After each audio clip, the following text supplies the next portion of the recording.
Welcome to tasty cook. இன்றைக்கி நம்ம வீடியோவில் பார்க்க போகிற ஒரு ஈவினிங் ஸ்நாக்ஸ் ரெசிபி தாங்க இன்றைக்கி நம்ம பார்க்க போகிறோம். இது டீ கூட வச்சு சாப்பிட்றதுக்கு அருமையாக இருக்குங்க. ஸ்கூல் விட்டு வர்ற குழந்தைகளுக்கு ரொம்ப சிம்பிளான ரெசிபி தாங்க. வேக வைக்க வேண்டாம், எண்ணெயில் பொரிக்க வேண்டாம், அந்த மாதிரி டக்குன்னு செய்யக்கூடிய ஒரு ரெசிபி தாங்க இன்றைக்கி நம்ம பார்க்க போகிறோம்.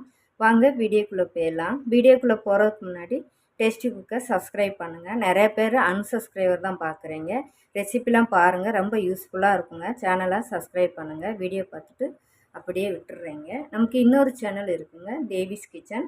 அதில் பிரேக்ஃபாஸ்ட், லஞ்ச் காம்போ, டின்னர் ரெசிபிலாம் கொடுத்துட்ருக்கேன். அதையும் பாருங்கள், யூஸ்ஃபுல்லாக இருக்குங்க. சேனலை சப்ஸ்கிரைப் பண்ணுங்கள், சப்போர்ட் பண்ணுங்கள். இப்போ நம்ம வாங்க வீடியோக்குள்ளே போயிடலாம். ஓகே, இப்போ நான் 1 கப் கோதுமை மாவு எடுத்துருக்கேன். இப்போ அதை பாத்திரத்தில் சேர்த்துக்கோங்க.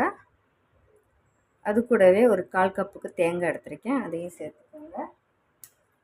கோதுமை மாவு எடுத்தால 1/2 கப்புக்கு சர்க்கரை எடுத்துருக்கேன், எதுனாலும் எடுத்துக்கோங்க.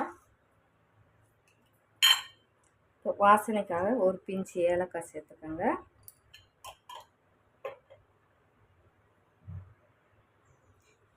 சேர்த்துட்டு இப்போ இதை மிக்ஸ் பண்ணி எடுத்துக்கோங்க. கலந்துட்டு இப்போ கொஞ்சம் கொஞ்சமாக தண்ணி ஊற்றி மிக்ஸ் பண்ணி எடுத்துக்கோங்க.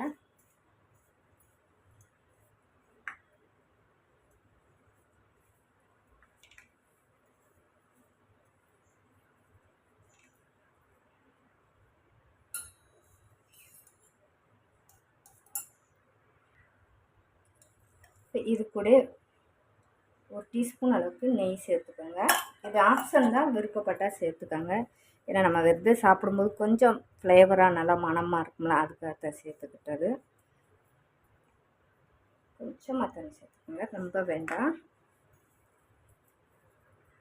இப்போ நல்லா நம்ம பிசைஞ்சு எடுத்தாச்சுங்க. நம்ம சப்பாத்தி மாவு அந்த அளவுக்கு நம்ம மாவு பிசையக்கூடாதுங்க. அடுத்த ஸ்டேஜுக்கு கொஞ்சம் லூஸாக நம்ம அடையெல்லாம் தட்டுவோம் பார்த்தீங்களா, அப்படியே சாஃப்டாக இருக்கும் போது அந்த அளவுக்கு நீங்கள் பிசைஞ்சு எடுத்துக்கிறோன்னா மெதுவாக. இப்போ ஒரு வாழை இலை எடுத்துக்கோங்க. வாழை இலை எடுத்துகிட்டு ஒரு சைடில் நீங்கள் தட்டிக்கணுங்க. இப்போ அந்த எந்த சைடுலாம் நம்ம வச்சுக்கலாம், நம்மளுடைய விருப்பம் தான்.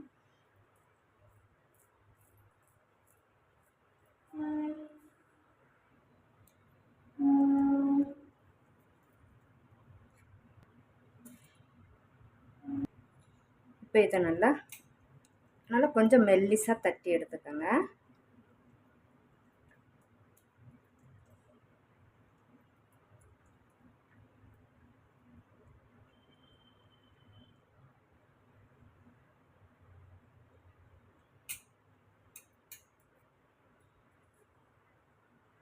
இப்போ நம்ம தட்டி எடுத்தாச்சுங்க. இப்போ அந்த பக்கம் நம்ம தட்டக்கூடாது, இந்த சைடில் நம்ம தட்டி வச்சுட்டு இப்போ இந்த பக்கம் இருக்கிற இலையை இப்படி நம்ம மேலே முடிக்கிறோம்.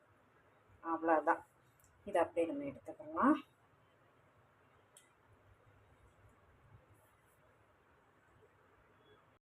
தோசைக்கல் வச்சுருக்கீங்க, இப்போ சூடாக இருக்குது.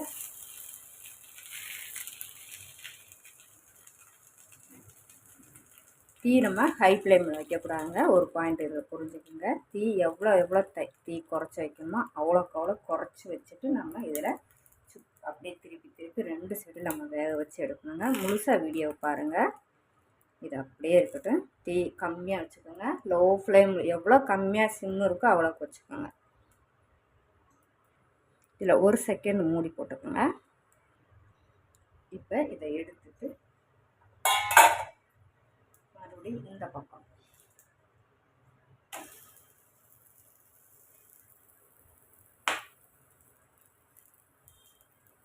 அதே போல் இந்த சைடு 1 செகண்ட் மூடி போட்டுக்கோங்க. பதிவில் நம்ம ஓப்பன் பண்ணிக்கலாங்க. ஓப்பன் பண்ணிவிட்டு திருப்பி போட்டு நம்ம எடுத்துக்கூடணுங்க. இனி நம்ம ஓப்பன்லேயே வச்சு எடுத்துக்கலாம்.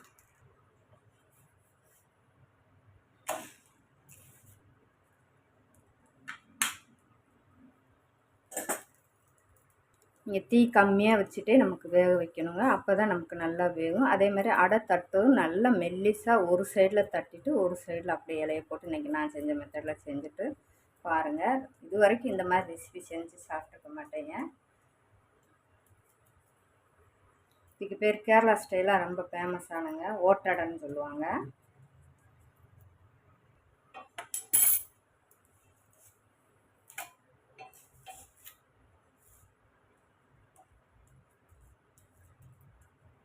நமக்கு அந்த இலை நல்லா மொறு மொறுன்னு வந்தாலே நமக்கு உள்ளேயும் அடை வந்துடும்.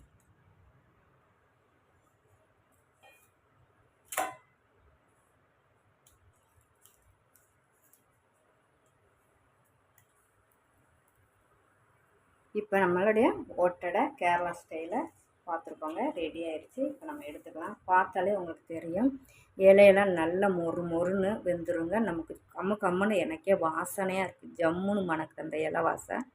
அந்த அடையுமே அப்போ டேஸ்ட்டாக இருக்குங்க.